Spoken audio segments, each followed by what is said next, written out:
صلی اللہ علیہ وسلم نے دعوتی خطوط بھیجے،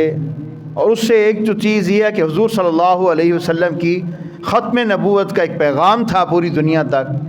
کہ بھئی دیکھو میں اللہ تعالیٰ کا آخری نبی ہوں اور خاتم النبیین، اور پھر یہ کہ عالمی میں لیڈر ہوں۔ رسول اللہ صلی اللہ علیہ وسلم کو ان کو یہ میسیج دینا تھا کہ میرے بعد کوئی نبی اور رسول نہیں آئے گا، اب اس کائنات کے اندر اللہ رب العالمین کا حکم چلے گا، رسول اللہ صلی اللہ علیہ وسلم ہی کی شریعت چلے گی، اور جو رسول اللہ صلی اللہ علیہ وسلم کی شریعت پر عمل کرے گا اسی کو امان ملے گا، اسی کو سکون ملے گا، اسی کو عزت ملے گی، اسی کو شہرت ملے گی۔ اور یہ اسلام کی دعوت دینا مقصود ہے، تمہارے تک اللہ کا پیغام پہنچانا مقصود ہے، تم سے تمہارے علاقے چھیننا مقصود نہیں ہے۔ تو رسول اللہ صلی اللہ علیہ وسلم کے جتنے بھی خطوط ہیں سیرت کی کتابوں میں موجود ہیں، اگر ان کا مطالعہ کریں تو اس میں کسی میں بھی یہ نہیں ہے کہ بھی اپنا علاقہ ہمارے حوالے کر دو، نہیں، بلکہ آپ صلی اللہ علیہ وسلم نے اس میں ایک میسیج دیا کہ اسلم تسلم، اسلام قبول کر لو سلامتی کے ساتھ رہو گے۔ آپ صلی اللہ علیہ وسلم کے ان خطوط میں سب سے پہلے اس بات کا اظہار تھا کہ میں محمد صلی اللہ علیہ وسلم اللہ کا رسول ہوں، اور میں محمد عبداللہ کا بیٹا ہوں۔ شروع میں خط آپ صلی اللہ علیہ وسلم جب خط بھی تحریر ہوتی تو شروع میں لکھا جاتا من محمد بن عبداللہ رسول اللہ، محمد بن عبداللہ رسول اللہ کی طرف سے شاہ روم کی طرف، شاہ حبشہ کی طرف، شاہ فلاں کی طرف، کسرا کی طرف یہ خط لکھے جاتے، اور آپ صلی اللہ علیہ وسلم ان خطوط کے لیے اسپیشل طور پر ایک انگوٹھی بنوائی تھی آپ صلی اللہ علیہ وسلم نے، اور اس انگوٹھی پر چاندی کی انگوٹھی تھی، اور اس پر رسول اللہ صلی اللہ علیہ وسلم کا اسم گرامی، سب سے پہلے نیچے محمد، پھر درمیان میں رسول، اور سب سے اوپر اللہ کا نام لکھا ہوا تھا۔ وہ آج بھی اس انگوٹھی کا نقش آپ نیٹ پہ سرچ کریں آپ کو مل جائے گا۔ اچھا، وہ آپ صلی اللہ علیہ وسلم اس کو عمومی طور پر ہاتھ کی اندری سائڈ پہ کر کے رکھتے تھے، اور جب آپ صلی اللہ علیہ وسلم، اور وہ بنائی بھی حبشہ سے بنوائی گئی تھی کیونکہ اس وقت یہ علاقہ کافی ترقی میں تھا، حبشہ جس کو موجودہ آج کل ایتھوپیا کہا جاتا ہے۔ اور آپ صلی اللہ علیہ وسلم جب بھی جو خط لکھتے یا تحریر لکھتے تو اس کے اوپر آپ صلی اللہ علیہ وسلم وہ مہر ثبت کرتے، تو اس کو مہر نبوت کہا جاتا ہے۔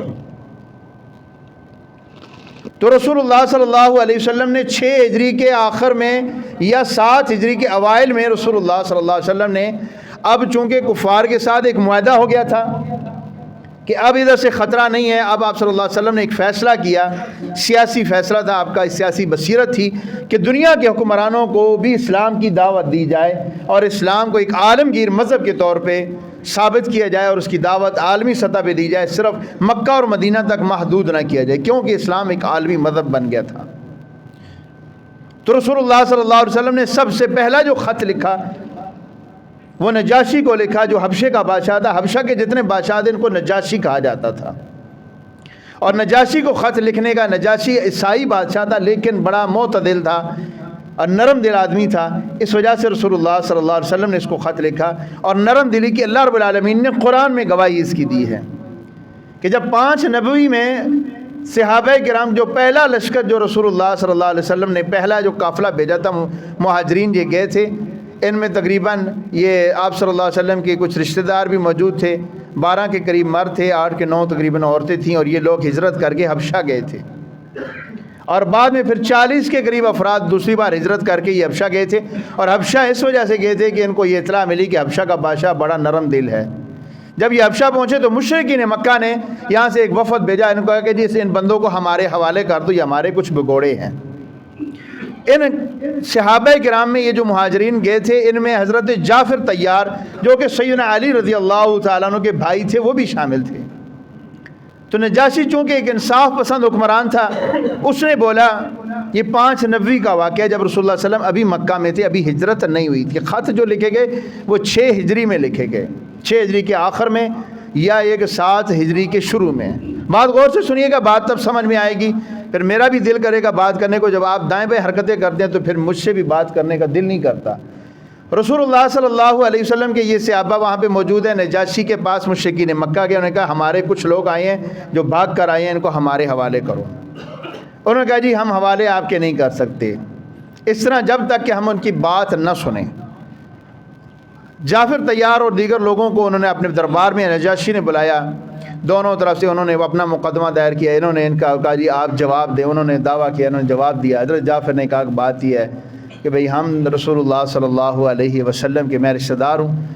اور ہم لوگ بت پرستی کے اوپر قائم تھے، فحاشی، چوری، ڈکیتی، زنا، بدکاری، یہ سارے عیب ہمارے اندر پائے جاتے تھے، شراب ہم پیتے تھے، سودی کاروبار ہم کرتے تھے، چھوٹے بڑے کا ادب نہیں تھا۔ پھر اللہ رب العالمین نے ہم پر احسان کیا کہ اللہ رب العالمین نے حضرت محمد صلی اللہ علیہ وسلم کو اپنا نبی اور رسول بنا کر بھیجا، تو میں تمہیں تمہارا نبی اور رسول کیا بات کہتا ہے، کیا کس چیز کی دعوت دیتا ہے؟ انہوں نے کہا اسلام کی دعوت دیتا ہے، اللہ تعالیٰ کی توحید کی دعوت دیتا ہے، یہ ہمارا نبی ہمیں کہتا ہے۔ وہ ساری دعوت ان کے سامنے رکھی جو اسلامی عقائد تھے۔ اب ان مشرکین مکہ نے اگلا حملہ یہ کیا کہ اس وقت یہ سارے جتنے بھی عیسائی تھے ان میں یہ عقیدہ راسخ ہو چکا تھا کہ نعوذ باللہ حضرت مریم اللہ تعالیٰ کی بیوی ہیں اور حضرت عیسیٰ اللہ تعالیٰ کے بیٹے ہیں۔ اب انہوں نے یہ حملہ کیا، انہوں نے کہا جی یہ تو حضرت عیسیٰ علیہ السلام کو بہت برا بلا کہتے ہیں۔ تو حضرت جعفر طیار رضی اللہ تعالیٰ عنہ سے نجاشی نے یہ کہا کہ آپ بتائیں کہ آپ کا حضرت عیسیٰ کے بارے میں کیا عقیدہ ہے؟ انہوں نے کہا جی ہمارا کیا عقیدہ ہے، جو اللہ رب العالمین نے ہمیں بتایا ہمارا تو وہی عقیدہ ہے، ہم تو نہیں جانتے، ہم نے تو حضرت عیسیٰ علیہ السلام کا دور نہیں دیکھا، لیکن اللہ تعالیٰ نے ہمارے نبی پاک صلی اللہ علیہ وسلم پر جو قرآن اتارا ہے، اور سورہ مریم اس وقت یہ نازل ہو چکی تھی، اور رسول اللہ صلی اللہ علیہ وسلم ان کی تعلیم دے چکے تھے، یہ 5 نبی میں سورہ مریم نازل ہوئی، اور سورہ مریم میں اللہ رب العالمین نے بہت سارے پیغمبروں کا، رسولوں کا اجمالی طور پہ ذکر کیا ہے۔ اس میں حضرت زکریا کا بھی ہے، حضرت عیسیٰ کا بھی ہے، حضرت ابراہیم اور حضرت اسماعیل کا بھی، اس میں حضرت ادریس کا بھی ذکر موجود ہے۔ تو حضرت عیسیٰ علیہ السلام کی ولادت کا تذکرہ، حضرت مریم کی پاک دامنی کا تذکرہ، پھر ان کی قوم کا ان کے اوپر الزام لگانے کا یہ سارا تذکرہ موجود تھا۔ تو جعفر طیار کو کہا گیا کہ ہاں آپ بتائیں کہ آپ کا کیا عقیدہ ہے؟ تو حضرت جعفر طیار رضی اللہ تعالیٰ عنہ، آج کا میرا کوئی بھی دوست، میرا شاگرد، میرا استاد کوئی بھی ویسی تلاوت نہیں کر سکتا کہ جیسی حضرت جعفر طیار رضی اللہ تعالیٰ عنہ بہترین تلاوت کی، کیونکہ بہترین وہ شخص آل رسول میں سے ہے۔ آپ صلی اللہ علیہ وسلم نے فرمایا کہ اہل بیت میں سے جعفر کو جو ہے یہ آل سارے جتنے آل جعفر ہیں یہ سارے اہل بیت ہیں، تو اہل بیت میں سے ہونا، اور پھر رسول اللہ صلی اللہ علیہ وسلم کا شاگرد ہونا، اور پھر اہل زبان ہونا، اور پھر استاد دیکھیں کون ہے، محمد رسول اللہ صلی اللہ علیہ وسلم۔ تو لیکن حضرت جعفر طیار نے جب وہاں کے سورہ مریم کی تلاوت شروع کی، مختصراً میں بتا دوں ٹائم کم ہے، سورہ مریم کی تلاوت شروع کی، نجاشی سنتا گیا، روتا گیا۔ ان کے پڑھی کاف ہا یا عین صاد ذکر رحمت ربک عبدہ زکریا اذ نادی ربہ نداء خفیا، پڑھتے پڑھتے جب یہ اس آیت پہ پہنچے ذالک عیسی ابن مریم قول الحق، یہاں پہ پہنچا، جب حضرت جعفر یہاں پہ پہنچے تو نجاشی نے اشارہ کیا کہ بس اب میرا ضبط ٹوٹ گیا مجھ سے، بتا مزید وہ رو رو کے اس کی داڑھی بھیگی، اس نے زمین سے اس نے ایک تنکا اٹھایا، تنکا اٹھانے کے بعد کہتا ہے جو کچھ انہوں نے بیان کیا ہے اور جو کچھ تورات میں ہے اس میں ذرہ بر بھی فرق نہیں ہے، اتنا بھی فرق نہیں ہے جو کچھ بیان کیے گئے ہیں۔ ٹھیک ہے، حضرت عیسیٰ علیہ السلام کا ذکر انجیل کے اندر بھی موجود ہے، تورات کے اندر بھی آپ کی نشانیاں موجود ہیں۔ تو کہا کہ جو کچھ تورات اور انجیل میں ہے اور جو کچھ انہوں نے پڑھا ہے ذرہ بھر بھی تنکے بھی فرق نہیں ہے۔ اب پڑھنے کے اس کے دل نرم ہو گیا اور وہ رونے لگ پڑا۔ اس کے رونے کا تذکرہ بھی اللہ رب العالمین نے قرآن میں فرمایا۔ پہلے تو اللہ تعالیٰ نے یہ جو آیت میں نے پڑھی، آیت نمبر 82 ہے، 6 پارے کی آخری آیت ہے، لَتَجِدَنَّ أَشَدَّ النَّاسِ عَدَاوَةً لِلَّذِينَ آمَنُوا الْيَهُودَ وَالَّذِينَ أَشْرَكُوا، فرمایا مسلمانوں کے سب سے بڑے دشمن جو ہیں ایمان والوں کے وہ یہودی ہیں۔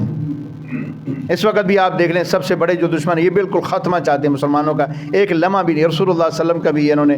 17 حملے ان یہودیوں نے رسول اللہ صلی اللہ علیہ وسلم کے اوپر بھی قاطرانہ حملے کیے، صحابہ کرام کے ساتھ، شروع سے ان کی مسلمانوں کے ساتھ نہیں لگتی۔ اور فرمایا قالوا انا نصارى، فرمایا وہ لوگ جو اپنے آپ کو عیسائی کہتے ہیں، فرمایا یہ لوگ وَلَتَجِدَنَّ أَقْرَبَهُمْ مَوَدَّةً لِلَّذِينَ آمَنُوا، فرمایا جو اپنے آپ کو عیسائی کہتے ہیں یہ مسلمانوں کے بارے میں بڑے نرم دل ہیں۔ ذَلِكَ بِأَنَّ مِنْهُمْ قِسِّيسِينَ وَرُهْبَانًا، کیونکہ ان کے اندر رہبان موجود ہیں، ان کے اندر پادری نیک لوگ موجود ہیں، پڑھے لکھے موجود ہیں، یہ لوگ نرم طبیعت کے مالک ہیں۔ عیسائی پھر بھی مسلمانوں کے بارے میں، جو اصل عیسائی ہے نا کرسچن، وہ مسلمانوں کے بارے میں پھر بھی نرم طبیعت کا لگا. آپ کہیں گے جی یہ امریکہ کے صدر بھی تو یہ سارے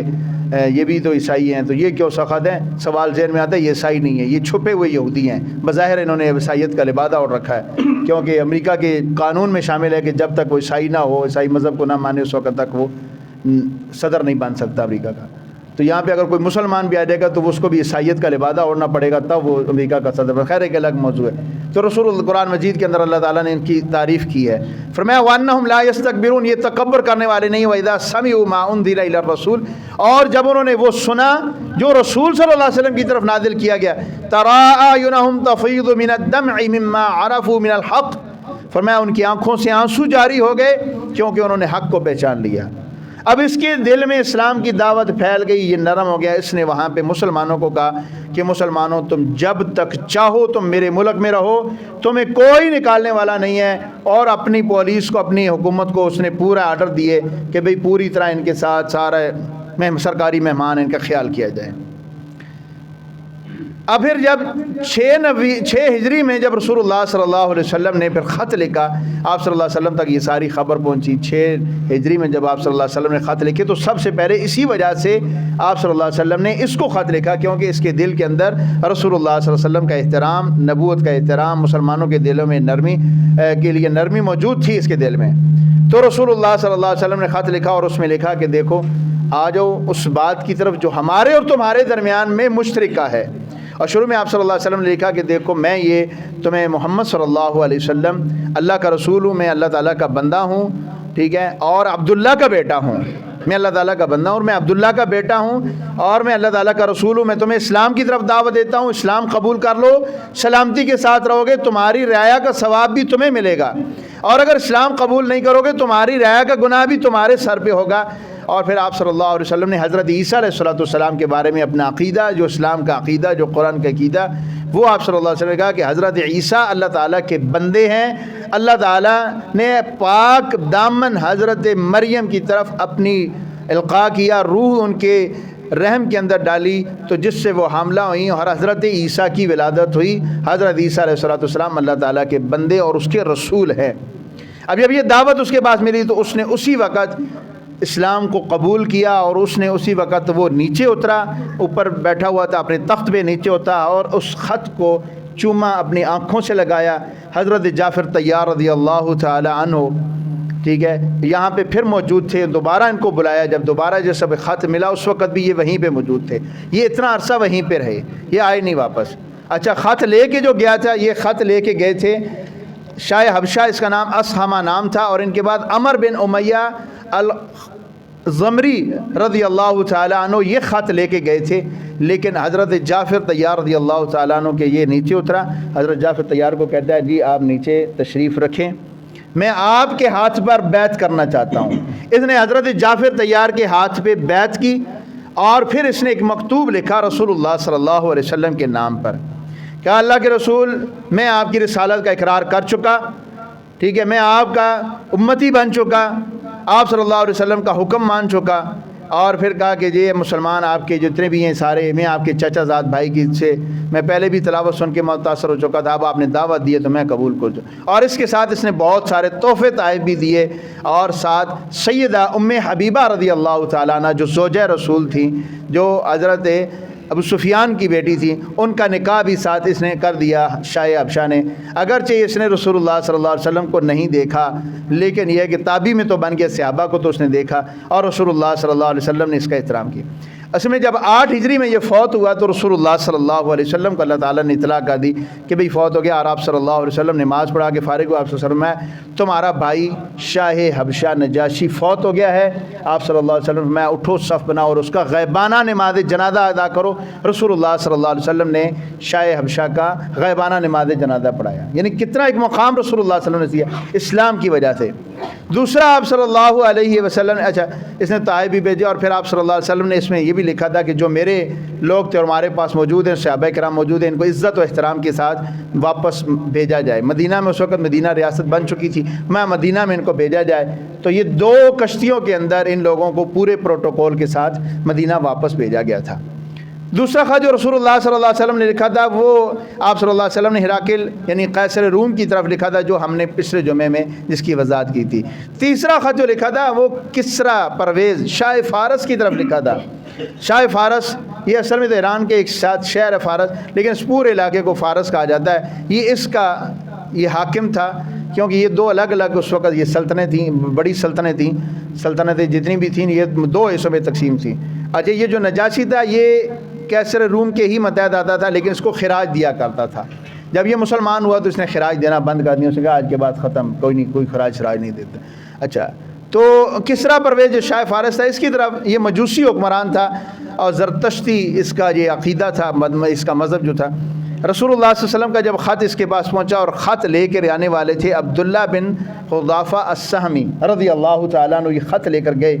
اور خط میں آپ صلی اللہ علیہ وسلم کا خط کا وہی طریقہ کار تھا کہ اوپر لکھا ہے من محمد بن عبداللہ رسول اللہ صلی اللہ علیہ وسلم کی طرف سے، محمد جو عبداللہ کا بیٹا ہے رسول اللہ صلی اللہ علیہ وسلم کی طرف سے خط لکھا گیا ہے، ٹھیک ہے، شاہ فارس کو خط لکھا گیا ہے۔ اچھا، اس نے خط پڑھا، اس میں بھی یہی دعوت دی گئی کہ بھی اللہ تعالیٰ کی طرف آ جاؤ، اللہ تعالیٰ کی عبادت کرو، اپنی رعایا کو بھی اسلام میں لے آؤ، اگر نہیں لاؤ گے تمہاری رعایا کا گناہ بھی تمہارے سر پہ ہوگا اور تمہارا گناہ بھی ہوگا، اگر اسلام قبول کر لو گے سلامت رہو گے، اگر اسلام قبول نہیں کرو گے تو پھر لازمی بات ہے تمہارے ساتھ وہی کچھ کیا جائے گا جو اسلام کے احکامات ہیں۔ اب اس بندے کو غصہ آیا، بات مختصر، اس کو غصہ آیا، اس کو دو بات پہ غصہ آیا۔ ایک تو یہ کہتا ہے کہ عرب کا ایک نوجوان کون ہوتا ہے جی مجھے خط لکھنے والا، اس کی جرت کیسی ہوئی؟ جیسے آج کل کا یہ جو امریکی صدر ہے، یہ اپنے آپ کو بڑا فرعون سمجھتا ہے، اپنے آپ کو پوری دنیا کا ٹھیکیدار سمجھتا ہے۔ اس خبیث نے ساری جنگیں اسی کی وجہ سے ہو رہی ہیں، اور کہتا ہے میں نے 7 جنگیں رکوائی ہیں۔ کتنا جھوٹا آدمی ہے۔ اور ہمارے والے بھی جو ہیں یہ سارے پالشیے، یہ بھی جا کے اس کو کہہ رہے ہیں کہ جناب آپ ہیں جی بڑے امن پسند ہیں، ٹھیک ہے۔ اس سے تو بہتر تمہیں وہ فرانس والا نکلا، 1000 اختلاف، اس نے کہا جناب تم بالکل نوبل پرائز کے حقدار نہیں ہو، تم ظالم ہو، جب تک تم غزہ کی جنگ کو بند نہیں کرواتے تمہیں کوئی امن کا انعام نہیں دیا جائے گا۔ اگر یہ ہمارے مسلمان حکمران بھی سٹینڈ لے لیتے، 57 ممالک کو چھوڑیں، آپ صرف 5-7 ہی لے لیتے نا، کہتے بھی جی آپ کو انعام نہیں ملنا چاہیے، آپ نے کوئی جنگ نہیں کروایا، آپ جھوٹ بولتے ہیں، آپ حقیقت میں جنگجو ہیں، لڑانے والے ہیں، یہ شروع سے ایسے لوگ ہیں یہ خبیث لوگ، تو آپ اس کو کم از کم اس کو کچھ تو عقل ہوتی۔ تو اس وقت بھی یہ اس کے تکبر تھا شاہ فارس میں۔ اس نے کہا یہ کون ہوتا ہے مجھے خط لکھنے والا؟ دوسرا اس نے کہا کہ اس کو یہ جرت کیسی ہوئی کہ اس نے اپنا نام اوپر لکھ دیا، میرا نام نیچے کیوں اس نے لکھا؟ رسول اللہ صلی اللہ علیہ وسلم کا نام تو اوپر ہی آئے گا نا جی، ٹھیک ہے۔ تو دوسرا ایک عام بھی خط کا رواج ہے کہ جو خط لکھنے والا ہوتا ہے اس کی طرف سے پہلا نام لکھا جاتا ہے، من محمد، ٹھیک ہے، الی احمد، کہ محمد کی طرف سے خط لکھا گیا احمد کو، تو یہ عربی قاعدے کے تحت بھی نام آپ صلی اللہ علیہ وسلم کا پہلے آتا تھا، پھر اخلاقی لحاظ سے بھی آپ صلی اللہ علیہ وسلم کا نام اوپر آتا تھا۔ اس وجہ سے اس نے کیا، اس نے خط کو پھاڑ ڈالا۔ اس نے جب خط کو پھاڑا اور وہ ٹکڑے، اس نے کہا جو صحابی جو قاصد گئے تھے عبداللہ بن حذافہ السہمی، اس کو کہا کہ یہ لے جاؤ اور اپنے آقا کو دے دو، اس کو کہا میں تمہارا خط پھاڑ رہا ہوں۔ انہوں نے آ کے رسول اللہ صلی اللہ علیہ وسلم کو اطلاع دی، آپ صلی اللہ علیہ وسلم نے دعا کی، اللہ جس طرح اس نے میرا خط پھاڑا اللہ تو بھی اس کو پھاڑ دے۔ آپ صلی اللہ علیہ وسلم کی دعا کرنی تھی۔ اچھا، یہ دعا ایک منٹ یہاں پہ یاد رکھیے گا کہ آپ نے کیا دعا کی۔ آپ نے کیا دعا کی کہ اللہ اس کو بھی اسی طرح پھاڑ دے، اس کی سلطنت کے ٹکڑے کر دے جس طرح اس نے میرا خط پھاڑا۔ بات یہاں تک نہیں ختم ہوئی، اس نے ساتھ ہی یمن کا جو گورنر تھا اس کو اس نے خط لکھا، اس کو کہا کہ مکہ میں مدینہ میں عرب میں ایک شخص موجود ہے، اس نے مجھے خط لکھا ہے، مجھے چیلنج کیا ہے اور میری عزت پہ اس نے ہاتھ ڈالا ہے، میرے اختیارات میں ہاتھ ڈالا ہے، تو اسے لہذا گرفتار کر کے میرے سامنے حاضر کر۔ اس نے 2 بندے بھیجے، بازان بن ساسان، یہ گورنر تھا یمن کا، اس کے بعد اس نے اپنے قاصد بھیجا، اور بازان بن ساسان نے 2 بندے بھیجے اور ان کو کہا کہ جاؤ جا کے محمد صلی اللہ علیہ وسلم کو گرفتار کر کے لاؤ اور ہمارے سامنے پیش کرو، ہم اس کو جا کے شاہ فارس کے پاس پیش کریں گے۔ وہ بندے دونوں آئے رسول اللہ صلی اللہ علیہ وسلم کے پاس، آپ مدینہ میں مسجد نبی میں آپ صلی اللہ علیہ وسلم موجود یہاں پہ آئے اور کہا جی آپ کو ہم گرفتار کرنے آئے ہیں۔ آپ صلی اللہ علیہ وسلم نے ان کو کہا کہ تم ابھی شام کا ٹائم ہے، ٹھہرو، رات کو تمہاری مہمان نوازی کی جائے گی، صبح میں تمہارے ساتھ دیکھوں گا کہ کیا کرنا ہے، صبح دیکھی جائے گی۔ آپ صلی اللہ علیہ وسلم نے اللہ تعالیٰ سے رابطہ، جہاں پہ سیرت کی کتابیں خاموش ہیں لیکن لگتا بظاہر یہ کہ آپ صلی اللہ علیہ وسلم نے اللہ تعالیٰ سے التجا کی ہوگی، دعائیں کی ہوں گی اللہ تعالیٰ سے کہ یا رب آپ نے تو کہا تھا کہ اے پیارے پیغمبر آپ دعوت دیتے جائیں، لوگوں سے بچانا ہمارا کام ہے۔ یا ایھا الرسول بلغ ما انزل الیک من ربک وان لم تفعل فما بلغت رسالتہ واللہ یعصمک من الناس۔ سورۃ المائدہ میں اللہ تعالیٰ نے فرمایا کہ پیارے پیغمبر آپ اپنے دعوت دیتے جائیں، لوگوں سے بچانا ہمارا کام ہے، ہماری ڈیوٹی ہے۔ تو اے اللہ یہ کیا ہو، اپنے تو پولیس بھیج دی، ابھی گرفتار کرنے آگے۔ رات کو کیا ہوا کہ اسی کسریٰ کے بیٹے شیرویہ، اس کا نام ہے، مفسرین نے لکھا ہے، مورخین نے، اس نے اپنے ہی باپ کو قتل کر کے اپنے باپ کے اقتدار پہ بھی اور اپنی ماں پہ بھی قبضہ کر لیا۔ ماں پہ قبضہ کیسے کر لیا کہ اسی خبیث کا، یہ جو کسریٰ شاہ فارس تھا، اس کا ایک نظریہ تھا، اس کی ایک سوچ تھی کہ زر اور زن کسی کی ملکیت نہیں ہے، زر اور زن کسی کی ملکیت نہیں ہے، جس کی لاٹھی اس کی بھینس، ٹھیک ہے، جس کا بس چلتا ہے وہ اس پہ قبضہ کر لے۔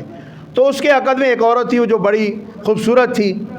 تو بادشاہ تھا، تو بادشاہ کے پاس لازمی بات ہے خوبصورت ہی عورتیں ہونی ہیں، تو وہ اس کی سوتیلی ماں تھی۔ اس نے رات کو اپنے باپ کو قتل کیا، شراب کے اندر دونوں باپ بیٹا دودھ تھے، اس نے قتل کیا، قتل کرنے کے بعد اقتدار پہ بھی قبضہ کر لیا اور اپنی سوتیلی ماں پہ بھی قبضہ کر لیا۔ اب صبح سویرے جب ناشتہ نماز پڑھ کے رسول اللہ صلی اللہ علیہ وسلم اذکار سے فارغ ہوئے تو انہوں نے کہا بھی ہاں جی کیا پروگرام ہے؟ آپ نے کہا تھا کہ صبح کچھ کریں گے۔ آپ صلی اللہ علیہ وسلم نے فرمایا جاؤ تمہارے حاکم کو اس کے بیٹے نے قتل کر دیا ہے، مجھے ابھی میرے رب نے بتایا ہے۔ وہ جو دونوں یہاں سے چلے، بازان کے پاس آئے، بازان نے کہا یہ کیسے ہو سکتا ہے، اس کے پاس کیسے خبر پہنچ گئی؟ اور جب تحقیق کی تو واقعتاً وہ قتل ہو چکا تھا، ٹھیک ہے، اور یہیں سے اس کی حکومت کا زوال شروع ہوا اور اتنی کمزور ہو گئی کہ بعد میں سیدنا عمر بن خطاب رضی اللہ تعالیٰ عنہ کے دور میں آ کے پھر ان لوگوں نے اس کو فارس کو فتح کیا، تو ایران کو اسلامی سلطنت میں داخل کیا۔ اب یہ یہاں پہ جب خبر کی اس نے تصدیق کی، بادان بن ساسان نے جو یمن کا گورنر تھا، اس نے جب تصدیق کی تو واقعتاً یہ خبر سچی تھی، کیونکہ اللہ تعالیٰ نے آپ صلی اللہ علیہ وسلم کو وحی کے ذریعے بتلایا تھا۔ تو نہ تو اللہ تعالیٰ نعوذ باللہ بھولتا ہے، نہ نبی پاک صلی اللہ علیہ وسلم جھوٹ بولتے، دونوں پاک سے اس چیز سے۔ تو وہ بادان بن ساسان بھی مسلمان ہوا اور یوں یمن کا علاقہ سارا اسلامی دائرہ کے اندر یہ آ گیا، اور یہ سارا اس علاقہ اس وقت سے اسلام میں، یہ اسلام کی یہ بھی ایک ریاست، جیسے حبشہ ریاست پہلی بنی، ٹھیک ہے، مدینہ سے باہر، اور پھر دوسری یہ بن گئی ریاست، یہ بھی اسلام کے اندر آ گئی۔ اور پھر چوتھے نمبر پہ جو آپ صلی اللہ علیہ وسلم نے خط لکھا تھا وہ شاہ مصر، اسکندریہ کا جو شاہ تھا، مصر کا تھا، ٹھیک ہے، یہ عیسائی قبطی نصرانی حکمران تھا، میقوقس اس کا نام لکھا جاتا ہے، ٹھیک ہے۔ اس کے بعد رسول اللہ صلی اللہ علیہ وسلم نے خط بھیجا، حاطب بن ابی بلتع بدری صحابی ہے، یہ خط لے کے رسول اللہ صلی اللہ علیہ وسلم کے اس کے پاس پہنچے۔ اس بندے نے خط کا احترام کیا، رسول اللہ صلی اللہ علیہ وسلم کے مہمان کی عزت بھی کی، ٹھیک ہے، اور تحائف بھی بھیجے، مثلا ماریہ قبطیہ جو تھی وہ ان کو بھیجا بڑے عزت و احترام کے ساتھ، شاہی عورت تھی، شاہی خاندان کی ایک عورت تھی، وہ تحفے کے طور پہ بھیجی۔ آپ صلی اللہ علیہ وسلم نے ان سے نکاح کیا، زوجہ رسول بنی، اور انہی سے رسول اللہ صلی اللہ علیہ وسلم کے بیٹے ابراہیم پیدا ہوئے، جن کو 3 سال کی عمر میں اللہ تعالیٰ نے واپس لے لیا۔ اور اس کے بعد 5واں خط جو رسول اللہ صلی اللہ علیہ وسلم نے لکھا تھا، حوضہ بن علی الحنفی، یہ سردار تھا یمامہ کا، اس کی طرف رسول اللہ صلی اللہ علیہ وسلم نے خط لکھا تھا، اور یہ تھا، اس کا جو مذہب لکھا جاتا ہے وہ مشرک تھا، بت پرست تھا۔ رسول اللہ صلی اللہ علیہ وسلم نے خط لکھا، اور خط لے کے جانے والے تھے سلیت بن عمر عامری رضی اللہ تعالی عنہ، لیکن اس بندے نے احترام بڑا کیا رسول اللہ صلی اللہ علیہ وسلم کے، قاصد کا احترام کیا، مہمان نوازی بھی خوب کی، تحفے طائف بھی دے کر بھیجے، لیکن اس نے شرط رکھی، اس نے کہا جی عرب کے اندر میرا بھی بڑا اثر رسوخ ہے، تو ایسے کریں میں اسلام قبول کر لیتا ہوں، لیکن میری شرط ہے کہ تھوڑا سا حصہ جو ہے وہ مدینہ میں مجھے دے دیا جائے، یا مکہ میں مکہ کی حکومت مجھے دے دیں، مدینہ کی آپ رکھ لیں، یا یہ کہ رسول اللہ صلی اللہ علیہ وسلم کو کہیں کہ مجھے اپنا نائب رکھ لیں، ٹھیک ہے، صدر آپ بن جائیں، وزیر اعظم میں بن جاتا ہوں، مل جل کے حکومت چلاتے ہیں۔ تو آپ صلی اللہ علیہ وسلم نے اس آفر کو، آپ صلی اللہ علیہ وسلم نے اس شرط کو ریجیکٹ کر دیا، آپ نے میں 1 انچ بھی اس کو نہ دوں، اللہ کے لیے اس نے اسلام قبول کرنا ہے، ہاں اسلام قبول کرے، اپنے علاقے کا حاکم رہے، ٹھیک ہے، اس کو گورنر رکھا جائے گا، لیکن وہ گورنر بھی رسول اللہ صلی اللہ علیہ وسلم کے متحد ہوگا، اسلام کے متحد ہوگا، اسلامی جو نظام سلطنت ہے اس کے متحد ہوگا، اپنی مرضی اس کی نہیں چلے گی۔ یہ اسلام کا ایک نظام ہے، اپنا اسلام کا مزاج ہے، کیونکہ اسلام کسی کے متحد کام نہیں کرتا، اسلام غالب ہونے کے لیے آیا ہے، اسلام مغلوب ہونے کے لیے نہیں آیا۔ تو رسول اللہ صلی اللہ علیہ وسلم نے اس کی یہ قبول نہیں کی، اور آپ صلی اللہ علیہ وسلم نے اس کے لیے بھی بد دعا کی، فرمایا یہ بھی ہلاک ہوگا۔ اور جب فتح مکہ سے رسول اللہ صلی اللہ علیہ وسلم فارغ ہوئے تو اس وقت جبریل نے آ کے اطلاع دی کہ اللہ کے رسول یہ شخص بھی فوت ہو گیا ہے، جب فوت ہو گیا آپ صلی اللہ علیہ وسلم نے ساتھ ایک اور پیشن گوئی بھی کی تو فرمایا اسی کے علاقے سے, یمن کے علاقے سے ہی ایک کذاب کھڑا ہوگا اور وہ قتل کیا جائے گا. صحابی نے پوچھا اللہ کے رسول اس کو کون قتل کرے گا؟ فرمایا آپ اور آپ کے ساتھی ان کو قتل کریں گے. تو وہ کذاب کون سا تھا؟ وہ مسیلمہ کذاب. یا رسول اللہ صلی اللہ علیہ وسلم کا جب انتقال ہوا تو اس نے دعویٰ کیا مسیلمہ کذاب نے نبوت کا, اور اس نے کہا کہ میں نعوذ باللہ اب نبی ہوں محمد صلی اللہ علیہ وسلم کے بعد. اور اس کے ساتھ بہت بڑا ایک لشکر تھا. سیدنا ابو بکر صدیق رضی اللہ تعالیٰ عنہ نے, اس کو جنگ یمامہ کہا جاتا ہے, سیدنا ابو بکر صدیق نے ایک بہت بڑا لشکر ترتیب دیا اور ان کے ساتھ پوری طرح مقابلہ کیا, اور پھر یہ خبیث وہاں پہ قتل ہوا. اور قتل کرنے والے وہ کون تھے؟ وہ خوش نصیب صحابہ کرام تھے, اور ان میں رسول اللہ صلی اللہ علیہ وسلم کو وہ چچا کو شہید کرنے والے وہ وحشی بن حرب, جنہوں نے رسول اللہ صلی اللہ علیہ وسلم کو چچا کو شہید کیا, لیکن یہ بعد میں مسلمان ہو گئے تھے. آپ صلی اللہ علیہ وسلم نے ان کے لیے ایک شرط رکھی تھی کہ جب تک میں زندہ ہوں میرے سامنے, آپ صلی اللہ علیہ وسلم نے کہا تھا کہ جب تک میں موجود ہوں دنیا میں آپ نے میری آنکھوں کے سامنے نہیں آنا. ٹھیک ہے, تو یہ ساری زندگی رسول اللہ صلی اللہ علیہ وسلم کی آنکھوں کے سامنے, یا نماز پڑھنے بھی مسجد میں آتے تھے لیکن چھپ کے آتے چلے جاتے. آپ صلی اللہ علیہ وسلم نے اس وجہ سے شرط رکھی تھی, معاف تو کر دیا تھا. فرمایا میرے چچا کا تو نے جو مسئلہ کیا ہوا نا میرے چچا کا, فرمایا جب میں تجھے دیکھوں گا تو میرے چچا مجھے یاد آ جائیں گے. حضرت حمزہ رضی اللہ تعالیٰ عنہ کا اس نے قتل کیا تھا. تو رسول اللہ صلی اللہ علیہ وسلم کی وہ پیشن گوئی پوری کی پوری ہوئی, اور یوں یہ حوضہ بن علی الانفی یہ بھی اس کا بھی کام تمام ہوا. تو آج کا یہیں تک ختم کر دیں کیونکہ وقت بہت کم ہے. تو ہم اس کا ذرا جائزہ لے لیں کہ رسول اللہ صلی اللہ علیہ وسلم نے جو خط لکھے اور دعوتیں دیں اسلامی حکمرانوں کو, اسلامی دعوت دی عالمی حکمرانوں کو, جتنے اس وقت بڑے بڑے جو حکمران تھے, کچھ لوگ تو مسلمان ہوئے اور کچھ لوگ جو مسلمان تو نہیں ہوئے, لیکن یہ ہے کہ کم از کم وہ اسلام سے باز آ گئے, اسلام کے جو دشمنی سے باز آ گئے, اسلام مسلمانوں کے خلاف جو حرکتیں کر رہے تھے اس سے وہ باز آ گئے. کچھ لوگ ایسے تھے. تو رسول اللہ صلی اللہ علیہ وسلم نے ان کو یہ خط لکھے. آج کسی حاکم میں یہ جرت ہے, کسی مسلمان حکمران میں یہ جرت ہے کہ وہ کسی بڑے لیڈر کو, کسی خبیث کو, کسی فرعون کو یہ خط لکھے اور اس کو اسلام کی دعوت دے. اسلام کی دعوت دینا تو دور کی بات ہے, لیکن کسی کے اندر اتنی ہمت بھی نہیں ہے کہ اس کو یہ کہہ سکے کہ تو غلط کر رہا ہے, تو جو کر رہا ہے ظلم کر رہا ہے. تو نہیں ابھی میں نے تھوڑی دیر پہلے آپ کو مثال دی ہے کہ ابھی یہ جو امریکہ کا موجودہ امریکہ کا صدر ہے, کسی کے اندر ہمت نہیں ہے, نہ شاہ سعودیہ کے اندر ہے, نہ شاہ پاکستان کے اندر ہے, اور نہ ہی شاہ عمان کے اندر ہے. وہ شاہ اردن وہ تو خبیث پہلے ہی جو ہے وہ بکا ہوا ہے. ٹھیک ہے, اور اسی طرح نہ ہی وہ ترکیہ کا جو موجودہ اپنے آپ کو خلیفہ ظاہر کرتا ہے, جی میں مسلمانوں کا خلیفہ ہوں, ابھی جو پہلے اسرائیل کو تسلیم کر چکا ہے. تو اس وقت تاریخی ظلم کیا جا رہا ہے, امریکہ کی سرپرستی میں کیا جا رہا ہے, پوری دنیا میں مسلمانوں کا کیا جا رہا ہے. اور ابھی یہ پھر کہہ رہا ہے جناب مجھے جی یہ بیگرام ایئرپورٹ واپس کر دیں, جو پہلے جو تیری درگت بنائی ہے پٹھانوں نے, شاید وہ بھول گیا, تو افغانیوں نے جو بنائی ہے وہ بھول گیا, دوبارہ مشار میں دوبارہ مار کھانا چاہتا ہے. ٹھیک ہے, تو اس طرح کون واپس کرتا ہے؟ وہ ان کا اپنا علاقہ بھی, تجھے کیسے واپس کر دیں؟ ویسے ہی واپس کر دیں. اور یہ بیگرام ایئرپورٹ کے اوپر یہ یاد رکھیں, بیگرام ایئرپورٹ پر وہ کہتا ہے جی میں آ کر میں چین کے اوپر نظر رکھتا ہوں, چین صرف ایک بہانہ ہے. اصل جو پاکستان ہے یہ نشانہ اصل پاکستان ہے ان کا. پاکستان کے ایٹمی ہتھیار, پاکستان کا ایٹمی پاور پلانٹ, یہ شروع سے ان کے دلوں میں کھٹک رہا ہے, یہودیوں اور اسرائیلیوں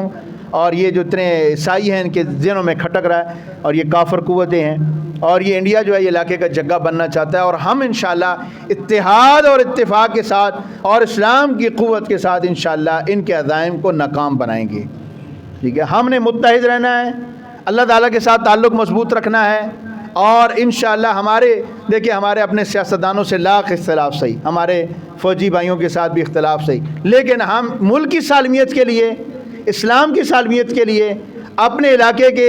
دفاع کے لیے, اپنے ملک کے دفاع کے لیے ہم پاکستان فوج کے ساتھ تھے, ساتھ ہیں اور ساتھ رہیں گے انشاءاللہ. ٹھیک ہے, ہم نے اس معاملے میں کبھی بھی کوئی ایسا نہیں نہ بیان دینا ہے, نہ کوئی ایسی حرکت کرنی ہے کہ دشمن یہ سمجھے بھی یہ آپس میں پھٹے ہوئے, کیونکہ جب ہم متحد رہیں گے تو انشاءاللہ کسی گنڈے کی ہمت نہیں ہے کہ وہ پاکستان کی طرف نظر اٹھا کے دیکھے. آپ نے یہ مئی کے اندر تجربہ کر کے دیکھ لیا ہے. ٹھیک ہے, ہم انڈیا والوں کو کہتے ہیں کہ آپ نے تجربہ کرا, آپ نے حملہ کیا, آپ نے سمجھا کہ ہم پاکستان کو چند منٹوں میں یا چند گھنٹوں میں ختم کر دیں گے, لیکن آپ ہمارا بال بھی بیکا نہیں کر سکے. ٹھیک ہے، شہادتیں ہمارا نقصان نہیں ہے، یہ تو ہمارا اعزاز ہے شہادتیں۔ تو اللہ تعالیٰ ہمارے جوانوں کو سلامت رکھے، جو لوگ سرحدوں پہ کھڑے ہوئے ہیں، جو لوگ جہاں پہ بھی ڈیوٹیاں دے رہے ہیں، اللہ رب العالمین ان کو استقامت عطا فرمائے۔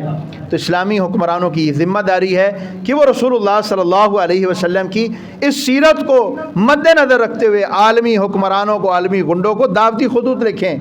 بھئی کم از کم تم دعوت تو دے دو، اور تم کچھ نہیں کر سکتے، آنکھوں میں آنکھ ڈال کے تم بات نہیں کر سکتے،